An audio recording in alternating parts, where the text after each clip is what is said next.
წმინდა კათოლიკოს პატრიარქი მელქისედეკ პირველი.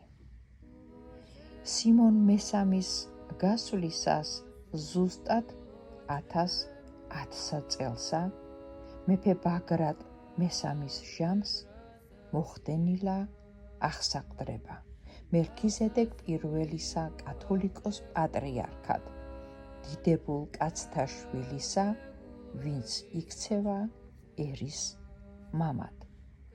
მთლიან საქართველოს გულსა ბაგრატ მესამის კარს აღზრდილს და ანტონისა დის წულსა დაჰფენია ღვთისა მადლი. ერთიანი საქართველოს პირველ მეფის ოჯახს აღზრდა სულიერად განათლებულს აჩნდა ზრდიდა მეფე ბაგრატ. მამობა გაუწია ერს მთელი 20 წლისა მანძილს. მოყარეთ გვიბრუნებდა მტერს ოდითგან ჩვენზე მშურ დაღლილს.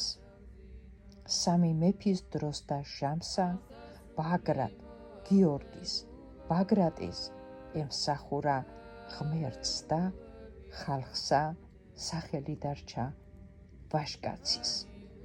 ვითარც მუდა მაშინ დღესაც აუცილებელი გახლდათ ერბერისა ღვაწლი ერთად, რაც პატრიარქს ესმის კარგად.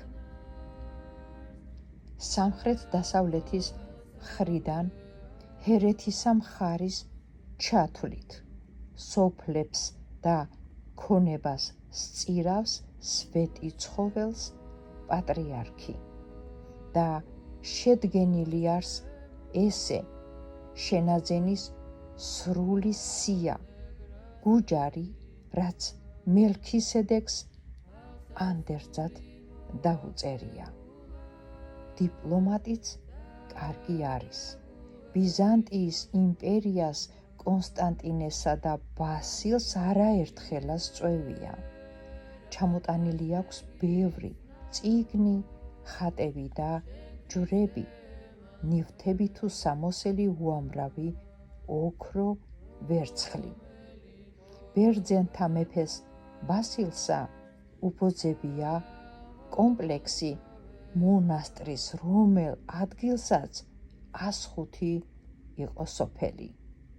სახელად კესტორი ერქვა და თავად ბიზანტიისთვის ვითარც თვით პატრიარქს ეთქვა სიმდიდრე იყო იმ ხნისთვის.